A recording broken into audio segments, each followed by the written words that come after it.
Et voilà, la technique est réglée. Quel plaisir d'être avec vous ce matin. Hey, ça fait longtemps, ça fait longtemps. Quand Patrick m'a texté et m'a demandé si je pouvais être disponible pour ce matin, j'étais tellement content d'avoir cette occasion. Alors, donc, c'est un grand plaisir pour moi d'être ici. Puisque je n'ai pas besoin de ça, est-ce que c'est possible de l'enlever? Merci. Et j'espère que vous allez bien. Puis écoutez, en partant, j'aimerais féliciter quelqu'un ici ce matin. Et c'est nul autre que Gabriel qui a animé. Puis je vais vous dire pourquoi. Quand je suis venu la dernière fois, Gabriel, peut-être pas la dernière fois, mais au début, ce que je me rappelle, quand j'ai vu Gabriel pour les premières fois ici, je me souviens, il était assis dans le coin là-bas, puis j'y avais demandé s'il avait saisi, s'il avait compris la prédication, puis il m'a dit oui. Et ce matin, c'est vraiment une joie pour moi, Gabriel, je te félicite, ton français, il est super bon. Puis en plus, tu contrôles la langue, tu as joué de la guitare et tu chantes des cantiques en français. Vous ne trouvez pas ça extraordinaire? Lui, il y a 2-3 ans, il n'était pas là. Fait que j'apprécie. J'ai vraiment apprécié. Alors, écoutez, sans plus tarder, ce matin, j'ai à cœur de vous parler d'un sujet que je parle souvent et que j'inclus souvent parce que je considère que c'est tellement important dans ma propre vie et dans la vôtre aussi. Et j'aimerais vous parler ce matin, encore une fois, de la grâce de Dieu. Pourquoi pas? Cette fameuse grâce. Et j'ai une question pour vous en partant. Est-ce que la grâce de Dieu peut être épuisée? Eh boy, c'est rapide la réponse, hein? Parce qu'ici, c'est une Église qui enseigne la grâce. On parle de la grâce ici, mais effectivement, non, c'est tout à fait impossible. On ne peut épuiser la grâce de Dieu. On ne peut pas arriver jusqu'au bout de la grâce de Dieu.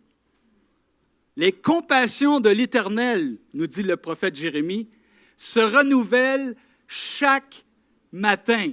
Et quelle bénédiction! Il y a même un cantique qui a fait le tour du monde que probablement que vous avez chanté, peut-être pas en anglais, mais en français, c'est « Amazing Grace ». Grâce infinie de notre Dieu. Vous connaissez ce cantique, hein? Grâce infinie. Il n'y a pas de fin. On ne peut pas aller jusqu'au bout de la grâce de Dieu. Et si on allait voir, merci Gabriel. Comment qu'on dirait mucho gracias? OK. Je ne sais pas qu'est-ce que j'ai dit exactement, mais j'espère que j'ai affecté personne. Surtout, je pense qu'on est en ligne.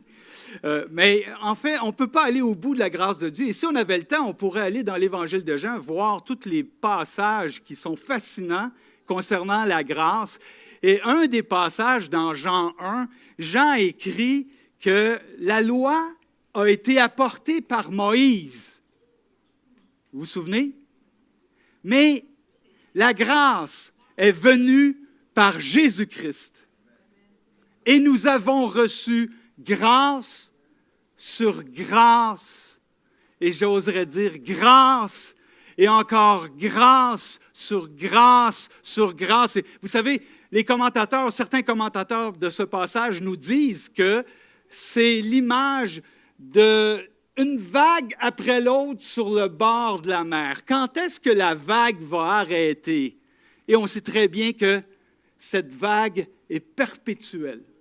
Alors ce matin, ce que ça nous dit, c'est que cette grâce n'a pas de fin. Et ce matin, j'aimerais qu'on soit vraiment certains, tous et chacun ici, qu'il n'y aura jamais de fin à la grâce de Dieu. Est-ce possible que quelqu'un ici se soit exclu de la grâce de Dieu et a dit, suis-je allé trop loin? Eh bien, ce matin, j'aimerais te parler de cette grâce sur grâce sur grâce sur grâce, où il n'y a pas de fin à la grâce de Dieu. Mais voici ce qui m'impressionne dans la grâce de Dieu. C'est que non seulement cette grâce nous pardonne, en fait, on n'a pas parlé de définition sommaire, mais si on prenait une petite définition rapide, on dirait la grâce de Dieu, c'est, à sa plus simple expression, c'est une faveur, c'est un cadeau que Dieu nous fait. C'est-à-dire On ne le mérite pas, on ne la mérite pas, mais il nous l'accorde gracieusement. Et si on rajoute un peu plus, on pourrait dire, ou on peut dire, que cette grâce de Dieu vient du fait que Jésus-Christ est allé sur la croix et il a pris la dette, il a pris la faute, nos péchés sur ses épaules. Et puisque nous avons placé notre confiance en lui, il peut nous accorder la grâce sur grâce, sur grâce, sur grâce. Mais voici ce qui m'impressionne dans la grâce de Dieu. Et c'est ce que j'aimerais vous parler ce matin. C'est que non seulement la grâce de Dieu nous pardonne, grâce de Dieu veut signifier qu'il nous accorde le plein pardon. Mais non seulement la grâce de Dieu nous pardonne, mais la grâce de Dieu nous restaure aussi. Elle nous récupère, elle nous répare, elle nous reprend, elle nous refait, elle nous restaure. Non, mais c'est extraordinaire. Laissez-moi vous l'illustrer de cette façon. Avant d'aller lire le passage, attendez-moi, OK? Laissez-moi vous l'illustrer de cette façon, cette grâce de Dieu qui restaure. Imaginez que le Seigneur vous dit, « Je te pardonne. Pour l'éternité, tu vas être avec moi. » Est-ce que ce serait extraordinaire? C'est extraordinaire. Mais imaginez qu'il ajoute, mais pour la restauration, par exemple, ça va se faire de l'autre côté. Fait qu'en attendant, vis ta misère. Non, mais c'est ça qui est impressionnant. Ce serait extraordinaire que le Seigneur nous pardonne seulement. Mais non seulement il nous pardonne, mais il désire nous restaurer et encore nous restaurer. C'est ça qui est merveilleux dans la grâce de Dieu. Je ne sais pas où tu en es dans ta propre vie, mais j'aimerais te dire que le Seigneur aimerait encore te restaurer. Je pourrais passer les prochaines minutes à vous parler des moments où le Seigneur m'a restauré et encore restauré et encore restauré. Mais j'aimerais vous sortir une illustration, une image que j'ai vécue, que j'ai connue, qui m'a tellement touché du temps que j'ai été comme pasteur dans une église. Il y a plusieurs années, alors que j'étais pasteur, il y a une jeune dame qui me demande de me rencontrer. Et je la rencontre, bien sûr, avec une autre de nos dames de l'Église. Et ce que je constate, c'est que c'était une fille qui était prise avec l'héroïne. Et je voyais, par exemple, les marques de ses seringues dans les bras. Elle était complètement amaigrie, cernée. Elle consommait à un point tel qu'elle était complètement en prison. Et elle a progressé lentement. Finalement, elle est venue au Seigneur. Elle a donné son cœur au Seigneur. Elle est entrée en désintox. Et on ne l'a pas vue pendant un certain temps. Puis un dimanche matin, elle est rentrée dans l'église et elle était accompagnée de la travailleuse sociale qui prenait soin d'elle. Elle était assise là, toute joyeuse, elle était contente. Elle assistait, par exemple, à la célébration, un peu comme ce matin vous faites ici. Puis, elle est retournée sur les bancs d'école. Elle a terminé un diplôme. Et finalement, on l'a vu commencer à se joindre à l'Église régulièrement. Elle s'est faite baptiser. Elle dansait avec sa Bible dans les mains lorsqu'elle s'est faite baptiser. Et puis un bon matin, elle a dit à Ninon, mon épouse, elle est allée la voir et elle lui a dit, « Ninon, regarde comment je suis belle. » La grâce de Dieu, c'est ça. C'est que non seulement le Seigneur pardonne, mais il nous restaure aussi. Et ce matin, si quelqu'un aurait besoin d'être restauré, j'aimerais t'encourager et j'aimerais te dire que le Seigneur aimerait te restaurer. Le Seigneur aimerait vraiment te réparer, te ramener à lui, prendre soin de toi, te placer sous son aile pour que tu puisses continuer à marcher avec lui. Et si tu dis que tu n'as pas besoin d'être réparé, bien, gloire à Dieu. Mais une chose qui est sûre, tu vas avoir besoin de la grâce de Dieu en chemin en quelque part. Ça, c'est certain. Hein? On est d'accord? Et ce que j'aimerais faire maintenant, c'est regarder le parcours d'un disciple qui a eu besoin d'être restauré. Et ce disciple, c'est Simon-Pierre. Vous avez entendu parler de Simon-Pierre? Simon-Pierre, écoutez, un vétéran là, parmi les disciples. Et on connaît son histoire, il a renié le Seigneur 3 fois. Et il a été profondément atteint par cela. Et le Seigneur l'a restauré. On voit une partie de cette restauration dans Jean 21, c'est le moment d'y aller. Jean 21,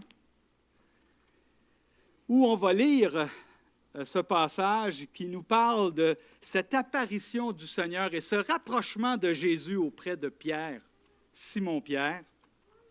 En fait, je pourrais dire ça ainsi, l'Évangile de Jean commence par la grâce et l'Évangile de Jean se complète par l'expression de la grâce de Dieu, de ce berger qui restaure le Seigneur Jésus. Alors, regardons quelques versets. Après cela, verset 21, Jésus se montra encore aux disciples sur les bords de la mer de Tibériade. Et voici de quelle manière il se montra. Simon-Pierre, Thomas, appelé Didyme, Nathanaël de Cana en Galilée, les fils de Zébédée et 2 autres disciples de Jésus étaient ensemble.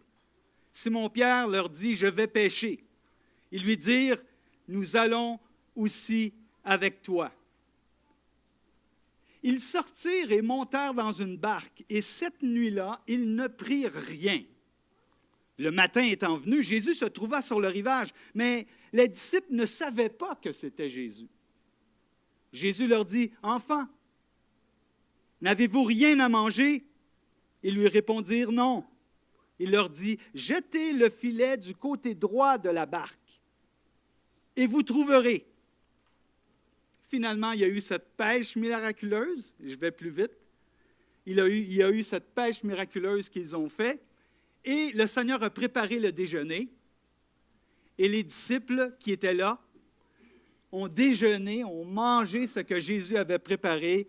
Et à la fin, verset 15, après qu'ils eurent mangé, Jésus dit à Simon-Pierre, « Simon, fils de Jonas, m'aimes-tu plus que ne m'aiment ceux-ci? » Il lui répondit, « Ah oui, Seigneur, tu sais que je t'aime. » Jésus lui dit, « Paie mes agneaux. » Il lui dit une seconde fois, « Simon, fils de Jonas, m'aimes-tu? » Pierre lui répondit, « Oui, Seigneur, tu sais que je t'aime. » Jésus lui répondit, « Paie mes brebis. » Il lui dit pour la 3e fois, « Simon, fils de Jonas, m'aimes-tu? » Pierre fut attristé de ce qu'il lui a dit pour la 3e fois, « M'aimes-tu? » Et il lui répondit, « Seigneur, tu sais toutes choses. Tu sais que je t'aime. » Et Jésus lui dit, « Paie mes brebis. » On va s'arrêter ici, simplement quelques instants pour prier. Seigneur Père du ciel, on veut te remercier pour ta parole extraordinaire. Merci qu'elle touche mon cœur alors que je suis en train de la lire. Merci pour l'occasion que tu me donnes encore une fois ce matin de pouvoir partager ces aspects importants de ce que tu fais avec nous, comment tu nous restaures. Donne-moi la simplicité, donne-moi, Seigneur, de pouvoir communiquer de la meilleure façon possible les vérités qu'il y a dans ta parole ce matin. Pour la gloire de ton nom, je te prie. Amen. Amen. Pierre, le vétéran, celui qui a renié le Seigneur. J'aimerais qu'on regarde quelques éléments de son parcours que nous avons à travers les évangiles pour bien saisir ce que le Seigneur a fait avec Pierre. Alors, premier passage qu'on pourrait regarder, c'est dans Jean au chapitre 1, où Pierre rencontre, Simon rencontre le Seigneur Jésus. Chapitre 1 au verset 40, à partir du verset 40. André, frère de Simon-Pierre, était l'un des 2 qui avait entendu les paroles de Jean et qui avait suivi Jésus. Ce fut lui qui rencontra le premier son frère, Simon, et il lui dit, « Nous avons trouvé le Messie », ce qui signifie Christ. Et il le conduisit vers Jésus. L'ayant regardé, dit, « Tu es Simon, fils de Jonas, tu seras appelé Céphas », ce qui signifie Pierre. Première rencontre. Premièrement, ce qu'on remarque, c'est certainement l'omniscience du Seigneur Jésus, qui connaît toutes choses. Il connaît Simon. Regardez ce qu'il dit. Tu es Simon, fils de Jonas. Il sait qui il est. Il sait sa généalogie. Il connaît Simon dans sa personnalité. Il connaît les forces de Simon et il connaît les faiblesses de Simon. Il sait toutes choses. Et c'est la même chose pour nous. Il connaît tes forces, tes faiblesses. Il connaît ton nom actuellement. Il sait qui tu es. Il sait où est-ce que tu as des luttes, où est-ce que tu as des victoires. Il connaît ta généalogie, ton origine. Il pourrait reculer jusqu'en arrière pour dire, voici ta généalogie. Tu viens de lui, de lui, de lui. Ton père était lui, ton grand-père, ton arrière. Il peut aller jusque-là. Alors Jésus a une connaissance complète de chacun d'entre nous. Et c'est la même chose concernant Simon. Premièrement, tu es Simon. Deuxième chose qu'il lui dit. Jésus connaît maintenant un aspect de son avenir. Et il lui dit, l'ayant regardé, il lui dit, tu es Simon, fils de Jonas, tu seras appelé Céphas, qui veut dire roc, stabilité, solidité, foi solide. Tu es Simon, mais tu vas être appelé Céphas. Qu'est-ce que ça peut bien vouloir dire? J'aime le commentaire que John MacArthur, je ne sais pas si vous le connaissez, certains d'entre vous, sûrement plusieurs le connaissent. Il a écrit plusieurs livres qu'on a même en français. Il a aidé beaucoup notre séminaire à Sambec aussi, il y a plusieurs années. Mais j'aime le commentaire qu'il a fait sur ce passage. Il dit, c'est comme si Jésus avait dit à Simon, Simon, tu es peut-être un marshmallow, mais tu vas devenir du roc. Tu es peut-être du sable. Tu es peut-être changeant, tu es peut-être instable, mais tu vas devenir le roc. Un roc solide dans la foi, stable, quelqu'un qui va être un leader et qui va donner l'exemple aux autres. Le Seigneur anticipe déjà. En fait, le Seigneur voyait le produit fini déjà. Il regardait Simon, puis il voyait le produit fini. Il savait qui il était parfaitement dans toute sa faiblesse, mais voici ce qu'il a dit. Comme un peu un sculpteur qui regarde une pièce brute, il dit, je vais faire de toi le roc. Simon, celui qui est stable et qui a la foi. Alors Simon a écouté ça. On ne parle pas de la réaction de Simon. On ne sait pas comment il a perçu ça, mais il n'y a pas de réaction plus qu'il faut. Peut-être qu'il y avait de la difficulté lui-même à comprendre qu'est-ce que ça voulait dire.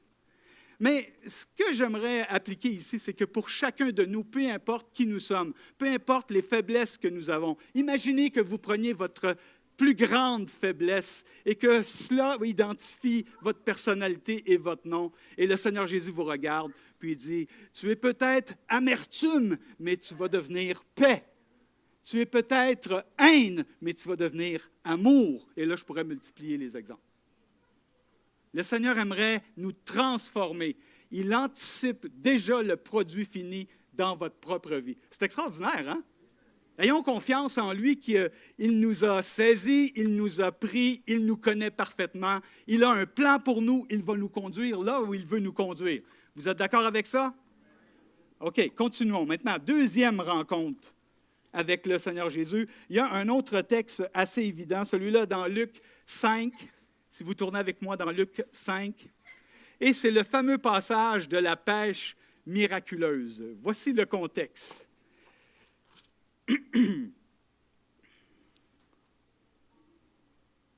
Jésus est en train de prêcher, d'annoncer la bonne nouvelle du royaume. Il s'est installé dans la barque de Simon, il s'est mis un peu comme en arrière, et là, il peut prêcher, il annonce l'Évangile, les gens l'entendent. Il y a tous les pêcheurs de Galilée qui sont là, de la région qui sont là-bas. Et au verset 2, 5, il vit au bord du lac 2 barques d'où les pêcheurs étaient descendus pour laver leurs filets. Il monta dans l'une de ces barques qui était à Simon, et il le pria de s'éloigner un peu de terre. Puis il s'assit et de la barque, il enseignait la foule. Alors, vous voyez l'image, le Seigneur est assis dans la barque, il recule un petit peu, la foule est là, et là, il prêche. Hein? Il n'y avait peut-être pas un gros système de son comme l'église de Repentigny à l'époque. Tu ne peux pas dire, ben, tiens, Seigneur, on va te donner le micro-cravate, là, on va te brancher, puis là, ça va sortir. Mais non, non, mais le Seigneur avait des trucs dans son sac, il s'installait là, et il pouvait se servir du vent, et il pouvait se servir de la foule qui était un petit peu plus élevée, qui pouvait écouter, entendre ce que le Seigneur avait à dire. Mais bref, lorsqu'il eut cessé de parler, il dit à Simon, « Avance en pleine eau et jetez vos filets pour pêcher. » Simon lui répondit, « Maître, nous avons travaillé toute la nuit sans rien prendre. » Écoute, OK, tu es peut-être bon pour enseigner, là, mais la pêche, c'est mon domaine, là, c'est ma responsabilité. Écoute, je suis un pêcheur professionnel de métier, là. On vient d'aller à la pêche. Je connais tous les spots. Je sais tout ce qui sont les poissons. Je sais que le bon timing, je sais quand aller pêcher et je sais quand il faut, à quel endroit me rendre pour attraper du poisson. Et là, toi, tu es un charpentier, tu sais. Moi, je suis un pêcheur professionnel. Tu sais. Là, un charpentier demande à un pêcheur professionnel d'aller à un endroit, au mauvais moment pour attraper du poisson. Alors, Pierre ajoute, Simon ajoute, Simon lui répondit, « Nous avons travaillé toute la nuit, mais sur ta parole, je jetterai le filet. » L'ayant jeté, ils prirent une grande quantité de poissons et leur filet se rompait. Ils firent signe à leurs compagnons qui étaient de l'autre barque de venir les aider. Alors imaginez, la pêche est tellement abondante. Les poissons embarquent, mon ami. Ils ont besoin d'avoir d'autres qui viennent les aider. La barque s'enfonce. Ils remplirent les 2 barques, verset 7, au point qu'elles s'enfonçaient, les 2 barques. Pourtant, ce n'est pas le bon temps, ce n'est pas le meilleur endroit. Tu sais, parce qu'on pêche la nuit, le poisson remonte, mais quand la lumière du soleil arrive, le poisson cherche la fraîcheur et redescend dans le fond. C'est-tu le temps d'aller à la pêche? Ici, le Seigneur permet une pêche miraculeuse. Imaginez les 2 barques qui s'enfoncent, mon ami. Et là, les gars, ils regardent ça, puis Pierre, Simon, bien sûr, avec les autres qui l'accompagnent, mais il y a les pêcheurs sur le bord de l'eau qui ont regardé ça, qui probablement, eux aussi, ont pêché et ont eu de la difficulté à attraper du poisson. Et là, ils voient le miracle qui se passe devant leurs yeux. Quand il vit cela, Simon-Pierre tomba aux genoux de Jésus et dit, « Seigneur, retire-toi de moi, parce que je suis un homme pécheur. » Parce que Pierre venait de réaliser quelque chose. Non seulement il avait entendu les paroles de Jésus qui semblaient probablement très excellentes pour lui, oui, c'est un enseignant, il l'appelle maître, mais là maintenant, on ne se concentre plus sur le miracle, mais on se concentre sur la personne. Il découvre qui est réellement le Seigneur et son omnipotence, c'est-à-dire sa toute-puissance qui a le contrôle sur la nature, sur la création, sur les animaux, sur les poissons. Il est capable de dire à des poissons, « OK, venez-vous-en ici, installez-vous à côté des filets, ça ne sera pas long, on va vous sortir. » Il est capable, pas de sonore, hein? Pas de sonore, là. Il le fait par sa toute-puissance, son omniscience, son omnipotence, ce qui veut dire la puissance. Et c'est ce que Pierre a réalisé. Les disciples avaient dit, « On a trouvé le Messie. » Ça faisait 400 ans qu'ils attendaient le Messie. Il était annoncé dans les prophéties de l'Ancien Testament. Les disciples lui disent, « On a trouvé le Messie. » Eureka! On l'a trouvé. Il le présente à Pierre. Jésus lui dit, « Tu vas être le roc. » Pas trop de réaction de Pierre. Mais là, voici qu'après le miracle de la pêche miraculeuse, ce n'est plus le miracle qui est si important, mais c'est le personnage qui est devant Pierre. Il réalise qui il est, loin de Dieu, le Messie, celui qui est envoyé, qui va réaliser les prophéties de l'Ancien Testament. Et Pierre le constate, et sa réaction, c'est de se jeter aux pieds du Seigneur puis de dire, « Éloigne-toi de moi, Seigneur. Je ne suis pas digne de toi. » Parce que quand on découvre la véritable nature du Seigneur Jésus, la réaction naturelle de l'être humain, c'est de dire, « Je ne suis pas digne. lorsque je prends conscience de qui est réellement Jésus-Christ, je ne suis pas digne devant lui. Je suis conscient de qui il est, sa perfection, sa puissance, son autorité. Et c'est ce que Pierre a découvert. Le texte au verset 9 nous dit « Car l'épouvante l'avait saisi, la peur, la crainte l'avait saisi. Lui et tous ceux qui étaient avec lui, à cause de la pêche qu'il avait faite. Il en était de même de Jacques et de Jean, les associés de Simon. Alors Jésus dit à Simon, « Ne crains point, Simon. N'aie pas peur, Simon. Ou cesse d'avoir peur. Ne sois pas dans la frayeur, Simon, avec ce qui vient de se passer. » Et il ajoute, « Désormais, tu seras pêcheur d'hommes. » Imaginez comment ça a dû résonner dans la tête de Simon. Tu seras le roc. Et là, maintenant, ici, devant la pêche miraculeuse, tu seras pêcheur d'hommes. Oh! Ça a dû sonner quand même, hein?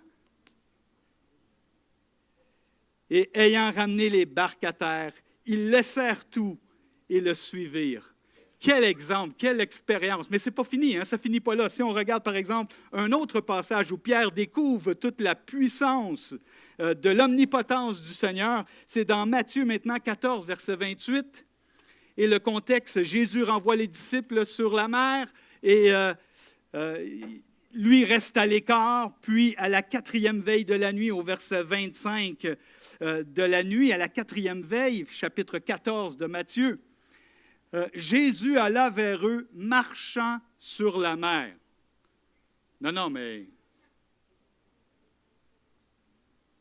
demandez à n'importe qui de faire ça à votre piscine municipale. Vous allez voir que personne n'est capable de faire ça. Quand les disciples le virent marcher sur la mer, ils furent troublés et dirent « C'est un fantôme !» Imaginez quelqu'un qui marche au milieu de la nuit sur la mer et qui s'approche de la barque où sont les disciples. Vous imaginez comment tu réagirais, toi, si tu voyais ça, puis tu ne sais pas c'est qui là, qui s'en vient. Là. Et dans leur frayeur, ils poussèrent des cris, des hommes, des adultes qui crient en voyant le Seigneur Jésus qui marche sur l'eau parce qu'ils ne le reconnaissent pas. Jésus leur dit aussitôt, « Rassurez-vous, c'est moi. » Le Seigneur les rassure. « N'ayez pas peur. » Et voilà que le fougueux Pierre, « Ouais, Seigneur, tu dis que c'est toi? OK. Ben, ordonne que j'aille te rejoindre. » J'ai failli avaler le micro. « Ordonne que j'aille te rejoindre. » Réponse de Jésus. Viens-t'en. Version québécoise. OK. Viens-t'en.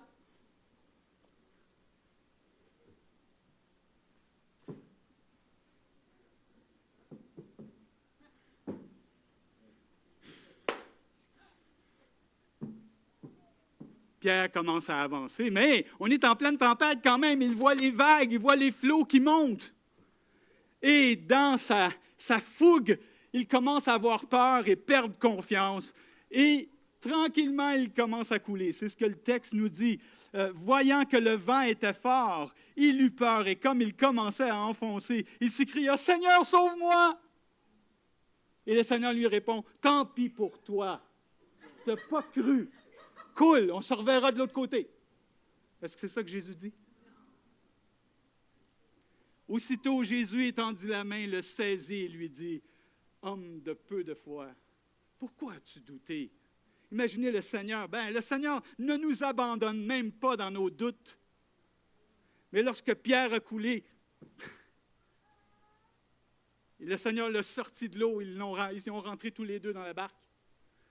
Pourquoi t'as douté, Pierre? Pourquoi as-tu douté? Et ils montèrent dans la barque, verset 32, et le vent cessa. Ceux qui étaient dans la barque vinrent adorer Jésus et dire « Tu es véritablement le Fils de Dieu. » Tu es le Fils de Dieu. Personne ne peut faire ce que tu viens de faire. non seulement tu contrôles les créatures, mais maintenant tu contrôles la création, les éléments de la création normale, parce que si on regarde d'autres passages dans le Nouveau Testament, en Colossiens, entre autres, il est mentionné que c'est par lui et pour lui, en Jésus-Christ, qui ont été créées toutes choses. Le Seigneur est le maître absolu de la création. Et ce n'est pas une petite tempête de vent ou une grosse vague en plein milieu de la mer, ou encore un nombre de poissons qui rebellent, qui ne veut pas suivre quand il commande. Non, non, il contrôle tous ces éléments-là. Le Seigneur a guéri aussi la belle-mère de Pierre. On n'a pas le temps de voir les versets, mais le Seigneur a guéri la belle-mère de Pierre. Il y a aussi un autre passage où Pierre a été confronté à la puissance de Jésus. C'est dans Matthieu 17, versets 1 à 5. Ça ne me dérange pas, moi, les enfants. Je vais parler plus fort qu'eux. 17, 1 à 5. Et là, c'est le moment qu'on appelle la transfiguration, où Jésus est métamorphosé. Littéralement, c'est l'idée du mot transfiguration. Il est transformé. Et voici ce qu'il est dit. Ils sont sur la montagne. Il amène avec lui Pierre, Jacques et Jean. Il les amène à l'écart. Et sur la montagne, verset 2, il fut transfiguré devant eux. Son visage resplendit comme le soleil et les vêtements devinrent blancs comme la lumière. Et voici, Moïse et Élie leur apparurent, s'entretenant avec lui. Imaginez la scène. Moïse, Élie, avec Jésus transfiguré, en train de discuter ensemble. Vous me suivez, vous autres aussi, hein? OK. En train de discuter ensemble. Alors Pierre, il voit ça, puis il dit, « Wow, c'est vraiment cool là, ce qui se passe ici. » là. Il sort son téléphone, puis il veut prendre un selfie. Non, il n'y a pas de téléphone dans ce temps-là. Vous êtes avec moi, là? Vous restez avec moi? OK.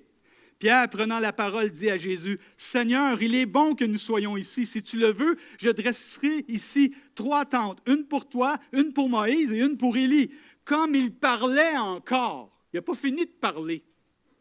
Il se fait couper la parole. Mais qui parle? Qui coupe la parole à Pierre? Comme il parlait encore, une nuée lumineuse les couvrit, et voici une voix se fit entendre de la nuée. Ces paroles, « Celui-ci est mon Fils bien-aimé, en qui j'ai mis toute mon affection. Écoutez-le. » Oui, c'est bien Moïse. Oui, c'est bien Élie. Mais là, ici, il y a mon Fils bien-aimé. C'est lui que vous devez écouter. Il ne restera pas ici dans des tentes pour pouvoir discuter avec ces personnages importants de l'Ancien Testament. En tout cas, je ne veux pas entrer dans les détails sur la signification, mais c'est l'idée de la supériorité de Jésus-Christ, encore une fois, qui est notée par le Père dans une nuée pour dire « Moïse, oui, Élie, oui, mais c'est mon Fils que vous devez écouter. Celui-ci est mon Fils en qui j'ai mis toute mon affection. Écoutez-le. » C'est ça qu'il dit.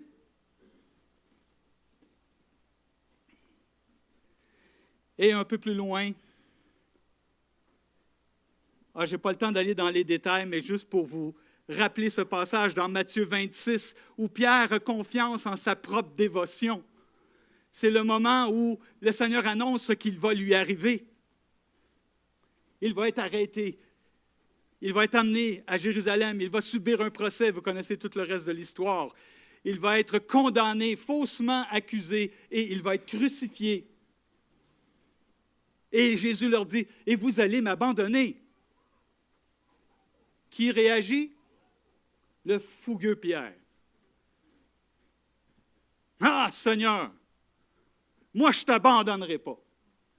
Puis, Seigneur, je vais te dire une chose, même si tous eux autres t'abandonneraient, là, même là, ici, là, si tous eux autres t'abandonneraient, là, moi, je ne t'abandonnerai pas, Seigneur. » Tellement confiance en sa propre dévotion qu'il dit au Seigneur, « Moi, je ne t'abandonnerai pas. » Alors, le Seigneur, est-ce que le Seigneur est impressionné? Ben non. S'il a le contrôle sur la nature, s'il a le contrôle sur les animaux, s'il a le contrôle sur les éléments en général, ben, il a le contrôle sur, entre autres, si on va voir d'autres passages dans l'Écriture, par exemple, il a le contrôle sur le chant des coqs. Hein? Et là, il dit, Pierre, calme-toi. Version québécoise.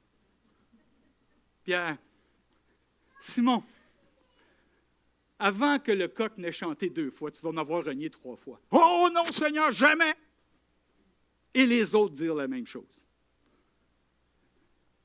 Le Seigneur le savait.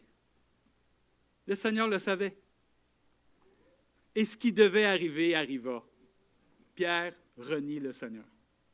Et on voit ça un peu plus loin, au verset 69 du même chapitre, chapitre 26, verset 69. Et c'est l'histoire du reniement de Pierre. Le Seigneur est arrêté, il est amené en procès, il est accusé faussement. Et là, Pierre, les disciples ont suivi de loin, ils ont pu s'enfuir alors que Jésus était arrêté dans le jardin. Le Seigneur a demandé de laisser aller ses disciples. C'est moi que tu cherches, hein? Prends-moi, laisse aller les autres. Et au verset 69, c'est l'histoire du reniement de Pierre, finalement. Cependant, verset 69, Pierre était assis dehors dans la cour. Une servante s'approcha de lui et lui dit, « Toi aussi, tu étais avec Jésus le Galiléen. » Mais il le nia devant tous en disant, « Je ne sais pas ce que tu veux dire. » « Hein? Hein? Qu'est-ce que tu racontes là? Voyons donc. » Comme il se dirigeait vers la porte, une autre servante le vit et dit à ceux qui se trouvaient là, « Celui-ci était aussi avec Jésus de Nazareth. » Il le nia de nouveau avec serment. « Je ne connais pas cet homme. » C'est-tu clair? Je vous le jure, je ne le connais pas, je ne l'ai jamais vu. Il fait un serment comme s'il confirme devant Dieu qu'il dit pleinement la vérité. Et finalement, peu après, ceux qui étaient là s'étant approchés dirent à Pierre, « Certainement, tu es aussi de ces gens-là, car ton langage te fait reconnaître. » Alors il se mit à faire des imprécations et à jurer, « Je ne connais pas cet homme. » Des imprécations, c'est comme s'il disait que toute la colère de Dieu tombe sur moi si je connais cet homme. Je ne le connais pas. Aussitôt, le coq chanta. Et Pierre se souvint de la parole que Jésus avait dite, « Avant que le coq chante, tu me renieras 3 fois. » Et étant sorti, il pleura amèrement. Voyons donc, comment est-ce possible que j'ai renié le Seigneur? Je l'ai vu, j'ai vécu avec lui dans les 3 dernières années. Il a guéri ma belle-mère. Il m'a dit que je serais Céphas, en araméen, qui veut dire le roc. Il m'a dit que je serais Pierre. Et on voit dans l'Évangile, parfois c'est Simon, parfois c'est Pierre, parfois c'est Simon-Pierre. Le contexte, parfois, nous révèle qu'est-ce que ça veut dire. C'est comme si Simon est son nom et son surnom, c'est Pierre, aux yeux de Jésus, ce qu'il va devenir. Et là, les deux alternent dans les différents passages de l'Évangile. Mais ici, Pierre se souvint de la parole et il pleura amèrement. Il sort et il pleure comme un bébé, littéralement. Il pleure comme un bébé à cause de ce qui vient se passer. Je l'ai vu faire une pêche miraculeuse. Je l'ai vu nourrir des foules. Je l'ai vu marcher sur l'eau. J'avais la certitude, la conviction qu'il était le Messie. Et je suis allé faire cette gaffe de le renier 3 fois. Imaginez. C'est intéressant aussi quand on regarde d'autres passages dans Luc, il est écrit que quand Pierre a renié le Seigneur Jésus, les regards de Jésus ont croisé Pierre. Ils se sont regardés. Il y a eu un visuel entre les deux. Et là, il y a des commentateurs qui s'interrogent sur le sens de ce que ça veut dire. Est-ce que c'était un regard réprobateur? Est-ce que c'était plutôt un regard de compassion? Est-ce que c'était un regard de déception? Quelle était la signification de ce regard? Qu'est-ce qui s'est communiqué entre les deux à ce moment-là? Et j'aime un commentateur qui s'appelle Campbell Morgan, qui est un commentateur dévotionnel, c'est-à-dire qui est axé sur l'adoration, qui soulève les poings pour adorer, pour reconnaître et pour méditer, réfléchir dans notre cœur sur les vérités de la parole. Et il dit, ce regard de Jésus à ce moment-là était le regard du berger. Parce qu'il savait, c'était le regard du berger qui restaure. Parce que Jésus avait dit à Pierre, « J'ai prié pour toi. Quand tu vas être affermi maintenant, tu encourageras les autres. » Est-ce que le Seigneur le savait? Ben oui, il le savait. Et il avait déjà anticipé qu'il deviendrait le roc solide. C'est lui qui avait dit dans Jean 1, verset 42, 43, « Tu seras Céphas. » C'est lui qui avait dit ça. C'est lui qui avait dit à Pierre, « Tu vas devenir un pêcheur d'hommes. » Alors, le regard de Jésus, c'est le regard du berger qui a à cœur Pierre et qui n'a pas perdu espoir. Il n'a pas changé son plan. Il n'a pas changé d'avis sur ce qu'il va faire avec Pierre. Et c'est la même chose pour nous. Il ne change pas d'avis si en chemin je chute, je tombe ou je le déçois. Mais il veut me restaurer. Alors, qu'est-ce que le Seigneur va faire avec Pierre? Et c'est là qu'on arrive dans la conclusion dans Jean 21. Ce que le Seigneur va faire avec Pierre, il va le restaurer. Et on voit à la fin du chapitre de l'Évangile de Jean, du chapitre 21, les versets qu'on a lus au tout début. Et on voit maintenant ce qu'on pourrait appeler ce matin la restauration de l'apôtre Pierre. On a des titres parfois en haut de nos Bibles, mais ces titres-là ont été ajoutés par les traducteurs. Ils ne se trouvent pas dans les originaux ou dans les textes que nous avons. Ça a été ajouté pour nous aider à structurer les passages. Alors, on aurait bien pu dire, ici, moi j'ai dans ma Bible, apparition aux disciples, mais on aurait pu écrire la restauration de Pierre. Vous comprenez? Vous êtes toujours avec moi, hein? C'est vraiment important. Où est-ce qu'on est rendu? Alors, Jésus a apparu à quelques reprises dans les chapitres précédents. Est-ce que Jésus avait pardonné à Pierre? Ben oui. Pourquoi? Et Pierre savait que Jésus l'avait pardonné.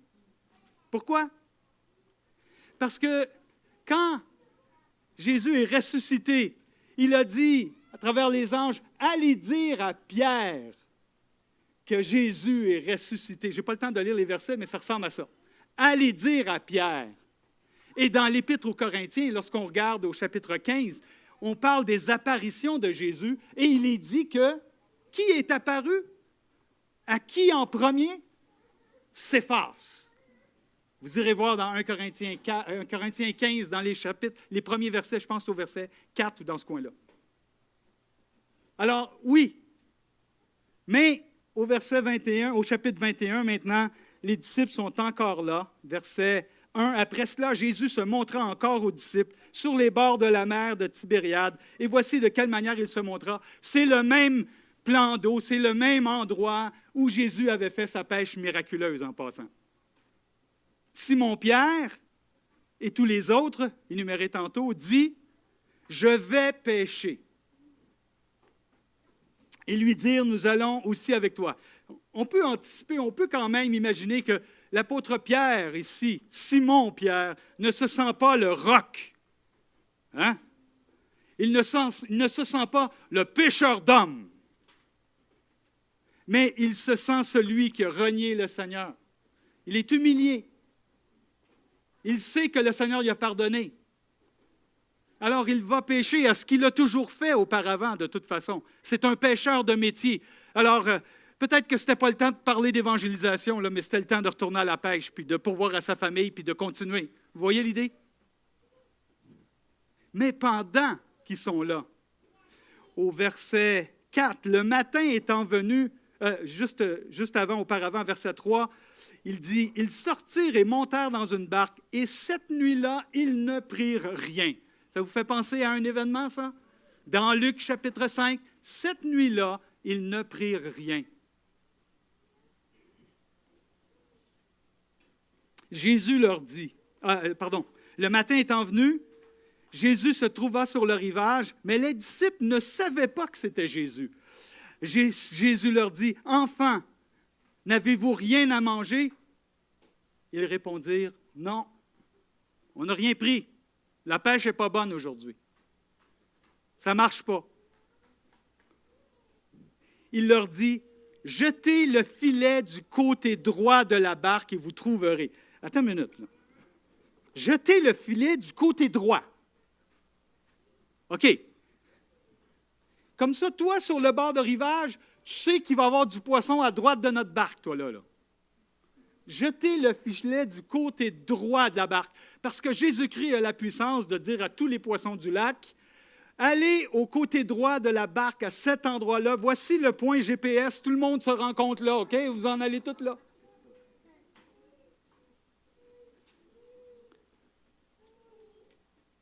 Verset 6. Ils jetèrent donc, et ils ne pouvaient plus le retirer à cause de la grande quantité de poissons. Alors le disciple que Jésus aimait dit à Pierre, « C'est le Seigneur! » Et Simon-Pierre, dès qu'il eut entendu que c'était le Seigneur, mit son vêtement et sa ceinture, car il était nu, et se jeta dans la mer. Il était vêtu légèrement pour la pêche. Il se jette dans la mer, pas parce qu'il veut se sauver du Seigneur, mais parce qu'il veut se rendre vers lui, aller le voir. Les autres disciples vinrent avec la barque, tirant le filet plein de poissons, car ils n'étaient pas éloignés de terre que d'environ 200 coudées. Lorsqu'ils furent descendus à terre, ils vinrent là les charbons allumés du poisson, dessus et du pain. Jésus leur dit, « Apportez des poissons que vous venez de prendre. » Simon-Pierre monta dans la barque et tira à terre le filet plein de 153 grands poissons. Intéressant, Simon-Pierre qui s'en va, il vient d'avoir la pêche miraculeuse. Là. Puis là, le Seigneur, il dit, ramenez-moi du poisson. OK, 150 grands poissons. Wow! Tu sais, la pêche extraordinaire. On vient de pêcher toute la nuit. Zéro, pas de poisson, rien. 153 dans notre grand filet. Hey! Non, mais imaginez que vous êtes pêcheur, vous n'avez rien attrapé, là, vous avez pêché toute la nuit, vous êtes tanné, vous avez peut-être faim, vous êtes fatigué, et quelqu'un vous dit, OK, va-t'en là, putain, 150 poissons, et plus. Mais c'est là que se produit ce miracle de la restauration. Ils ont déjeuné ce matin-là. Moi, c'est ce que à chaque fois que je lis ce passage-là, je pense au déjeuner de l'espoir. Il y a une vingtaine d'années, on avait des déjeuners de l'espoir dans les églises. On réservait un restaurant un samedi matin. Quelqu'un venait donner son témoignage et on invitait des gens pour qu'ils puissent entendre le beau message de l'Évangile, le témoignage de la personne qui était là. On appelait ça des déjeuners de l'espoir. Eh bien, ici, voici le premier déjeuner de l'espoir que nous voyons dans le Nouveau Testament. « Venez et mangez, Jésus leur dit, verset 12. Et aucun des disciples n'osait lui demander, « Qui es-tu » sachant que c'était le Seigneur. Et Jésus s'approcha, prit le pain et leur en donna. Il fit de même du poisson. C'était déjà la 3e fois que Jésus se montrait à ses disciples depuis qu'il était ressuscité des morts. Verset 15. Attention, super important maintenant. Verset 15. Après qu'ils eurent mangé, Jésus dit à Simon-Pierre, « Simon, fils de Jonas, m'aimes-tu plus que ne m'aiment ceux-ci? » Ça devait être une question quand même difficile pour Pierre à répondre. Malgré qu'il savait que le Seigneur lui avait pardonné, le Seigneur lui demandait de confesser qu'il l'aimait. C'est quelque chose. Quand tu as commis quelque chose, par exemple, qui est abominable pour toi, imagine-toi à ton pire. Tu as fait quelque chose de vraiment terrible et le Seigneur te demande si tu l'aimes. Tu sais? Imaginez-vous. Oui, Seigneur, tu sais que je t'aime. Il ne dit pas, Seigneur, je vais aller jusqu'au bout avec toi, je t'aime. Humilié, conscient de ce Jésus omniscient, omnipotent, qui sait toutes choses. Jésus lui dit, « Paix mes agneaux. » Vous remarquez, il ne dit pas, « Je te pardonne, Pierre. Je te pardonne, OK? Je veux que ça soit clair entre toi et moi. Là. Peut-être que tu ne files pas, peut-être que tu as de la misère. Peut-être que non plus. Mais je veux que tu saches que tu es pardonné. C'est pas ça qu'il dit. Il dit, paie mes agneaux. Prends soin de mes agneaux. C'est pas une belle restauration, ça? Ensuite, il lui dit une seconde fois, Simon, fils de Jonas, m'aimes-tu? Pierre lui répondit, oui, Seigneur, tu sais que je t'aime. Oh, que ça devait être difficile. En même temps, sincère, Pierre, mais pas facile en constatant son état. Il lui dit pour la 3e fois, Simon, fils de Jonas, m'aimes-tu? La majorité des commentateurs, pour ne pas dire tous les commentateurs, nous parlent de ces 3 demandes de Jésus parce que Pierre l'avait renié 3 fois, donc il le restaure pour les 3 fois. Pierre fut attristé de ce qu'il lui avait dit pour la 3e fois, « M'aimes-tu? » Il était triste parce que tu dis, « Seigneur, tu sais que je t'aime. Seigneur, je ne suis pas digne de toi au fond, puis je ne mérite pas d'être parmi tes disciples, mais tu sais que je t'aime, Seigneur. » Il lui répondit, « Seigneur, tu sais toutes choses. Tu sais que je t'aime. » Jésus lui dit, « Paie mes brebis. » Il l'a restauré, mon ami. Il l'a restauré. Et ce que ça nous enseigne ici, c'est que peu importe qui nous sommes ce matin, peu importe notre passé, peu importe peut-être les péchés ou les fautes ou les horreurs qu'on a pu commettre, le Seigneur a la puissance de nous restaurer. Et il aimerait nous restaurer, non seulement nous pardonner et nous restaurer. Peut-être que tu as lancé la serviette sur toi-même, mais le Seigneur, lui, n'a pas lancé la serviette. Il aimerait te restaurer encore et encore. Écoutez, je vous raconte rapidement une histoire que j'ai lue qui m'a bouleversé et qui m'encourage en pensant à ce qui s'est passé dans Jean 21. C'est l'histoire d'un joueur de football au niveau universitaire aux États-Unis. C'était le Rose Bowl qu'on appelle. Et c'est un dénommé Riggle. Et cette histoire a été racontée par Adam Robinson, qui est venu à Sembec, entre autres, qui est un prof et un écrivain de la prédication aux États-Unis. Mais bref, il a raconté cette histoire. Riggle était sur le terrain. Et à un moment donné, le ballon a été pris par son équipe. C'est lui qui a saisi le ballon, mais il est parti dans la mauvaise direction. Il a couru, je pense, au-delà de 60 verges, et il s'est rendu dans ses propres buts, accordant finalement des points à l'équipe opposée. Riggle est revenu sur le banc. Selon l'histoire, il a pris une couverture, il s'est mis dans le coin, il s'est enveloppé, puis il pleurait comme un bébé. Alors tout le monde se disait, qu'est-ce que le coach va faire avec Riggle? Qu'est-ce qui va arriver? La demi-première finie, la deuxième demi commence. C'était à la fin de la deuxième demi, selon l'histoire. Finalement, au début de la deuxième demi, le coach dit, les mêmes joueurs qui étaient à la fin de la première demi retournent sur le terrain. Fait que tout le monde se lève, s'en va. Riggle, lui, qui était là, reste dans son coin puis ne bouge pas. Alors le coach, il voit ça. Il répète, j'ai dit, les mêmes joueurs qui étaient sur le terrain en première demi retournent en deuxième demi. Riggle reste là. Le coach s'approche de Riggle. Il lui dit, écoute, je t'ai demandé de retourner sur le terrain. Il dit, je ne peux pas le faire. Je suis incapable, j'ai ruiné notre équipe. Il dit, j'ai humilié notre équipe ici, dans le stade, à une des parties les plus importantes finalement de l'année pour les universitaires, au niveau du Rose Bowl. Il dit, je ne suis pas capable, je ne peux pas retourner sur le terrain. Alors le coach a mis ses 2 mains sur les épaules de Riggle. Il a dit, on n'est qu'à la moitié de la partie, retourne sur le terrain. Et Riggle s'est levé, il est retourné sur le terrain, puis il semble qu'il a joué toute une fin de match extraordinaire.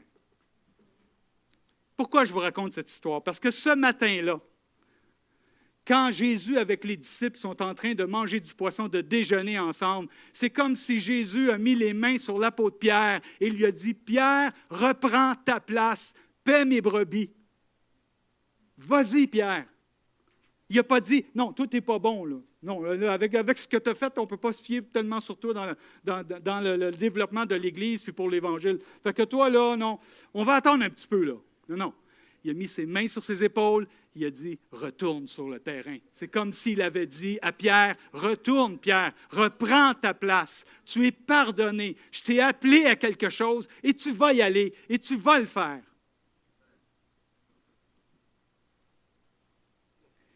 C'est difficile à saisir tout ce qui est arrivé à l'apôtre Pierre. Tu sais, pourquoi Jésus avait dit à Pierre, j'ai prié? Pourquoi Jésus n'a pas dit à Pierre, je vais prier pour toi afin que tu ne tombes pas et tu ne tomberas pas? Pourquoi Jésus n'a pas fait ça? Il a dit, j'ai prié pour toi, mais quand tu vas avoir planté, tu vas devenir celui qui va encourager les autres, une fois que tu vas être rétabli, raffermi.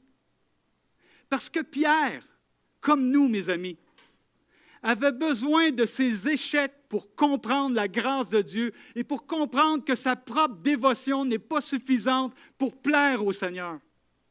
Mais il fallait qu'il plante, excusez l'expression québécoise, mais il fallait qu'il chute, qu'il tombe, afin qu'il puisse comprendre la portée de la grâce de Dieu et de ce berger qui veut le restaurer, qui veut le rétablir et le remettre sur les traques et dire « Vas-y, mon gars ». Parce que Dieu se sert de nos échecs pour nous faire grandir, nous faire réaliser la grâce de Dieu et nous aider à nous consacrer au Seigneur pour pouvoir le suivre et le servir. Alors, si toi, peut-être ici, tu as lancé ta serviette sur toi-même, j'aimerais te dire que le Seigneur n'a pas lancé la serviette sur toi. J'aimerais te dire aussi qu'il n'a pas lancé la serviette sur personne. Peut-être que quelqu'un dit, oui, mais moi j'ai lancé la serviette, peut-être dans ma famille, peut-être avec ma conjointe, mon conjoint, ma femme, mon mari, j'ai lancé la serviette. Le Seigneur aimerait te restaurer. J'ai peut-être lancé la serviette dans ma famille avec un enfant, 2 enfants, 3 enfants. Le Seigneur aimerait te restaurer afin que tu reviennes sur les traques et que tu continues d'espérer et de l'honorer. Peut-être que tu lances la serviette sur ton Église. Il y a des choses qui te déplaisent ou il y a des choses que tu n'aimes pas. Le Seigneur aimerait te restaurer pour que tu puisses continuer, poursuivre et prendre ta place dans cette Église. Et là, je pourrais continuer les énumérations encore une demi-heure, mais je sais que je suis arrivé au bout, là. Okay. Si tu te dis, ben moi, je n'ai pas besoin de restauration, ça se peut. Tu n'es peut-être pas dans une période où tu as besoin de restauration, ça se peut. Je ne veux pas dire ton tour va venir, mais ce que je peux te dire, par exemple, ce matin, eh bien, si tu n'as pas besoin de restauration, toi, peux-tu restaurer quelqu'un d'autre? Peux-tu aller voir quelqu'un et l'aider, l'encourager, l'aider à se restaurer? Pourquoi pas? C'est ça une Église où les gens sont ensemble, on développe des liens et on veut se restaurer les uns les autres. Pourquoi pas? Qu'est-ce que je peux faire? Qu'est-ce que je pourrais faire pour aider mon Église et aider cette Église à se restaurer? Pourquoi pas? Ou restaurer veut dire qu'on avance. On est récupéré, on repart, on continue pour la gloire de Dieu. Et vous savez ce que Dieu a fait avec Pierre? Il a fait un monument extraordinaire. Hein? Non, mais si on regarde ce que le Seigneur a fait avec Pierre, par exemple, il était un pêcheur de poissons dans Actes 4.2, il est devenu un pêcheur d'hommes. Il se lève, il prêche l'Évangile, 3000 personnes qui viennent au Seigneur. Qui aurait pensé ça quand il a renié le Seigneur 3 fois? Personne, mais le Seigneur, lui, le voyait. Ensuite, un peu plus loin, il passe du doute à la foi. Quelqu'un fait l'aumône et dit, j'ai pas d'argent, mais ce que j'ai, je te le donne. Lève-toi et marche, rempli de foi. Cette personne se lève et se met à marcher. De la peur au courage dans Acte 4, alors qu'ils sont battus de verge. Ils ont été arrêtés parce qu'ils annoncent l'Évangile. Pierre est avec eux, ils sont battus de verge. Qu'est-ce que Pierre dit? Ils étaient heureux d'avoir reçu des coups pour la gloire du Seigneur, d'avoir été emprisonnés pour la cause de l'Évangile. Avant, il s'était sauvé. Maintenant, il est prêt à faire face à ce que la vie lui réserve selon son parcours avec sa foi en Dieu. Wow! Et finalement, de l'homme charnel à l'homme spirituel, dans les lettres de Pierre, nous voyons un homme transformé qui parle que finalement nous sommes tous des pierres précieuses et que nous devons rechercher cette édification, la parole de Dieu pour se nourrir et pour grandir et pour devenir des femmes, des hommes faits, accomplis dans la volonté de Dieu et prêts à aller de l'avant jusqu'au bout, jusqu'au moment où le Seigneur va revenir. Conclusion.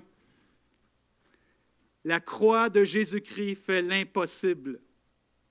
Non seulement il nous pardonne, mais il nous restaure aussi. Alors ce matin, recevons la grâce de Dieu. Laissons-nous nous restaurer par le Seigneur. Restaurons-nous les uns les autres. Et qui sait ce que Dieu va faire ici à Repentigny? Pourquoi pas un 3e étage ici? Hein? Non, mais je ne suis pas bon en construction, peut-être que ça ne se fait pas, là, mais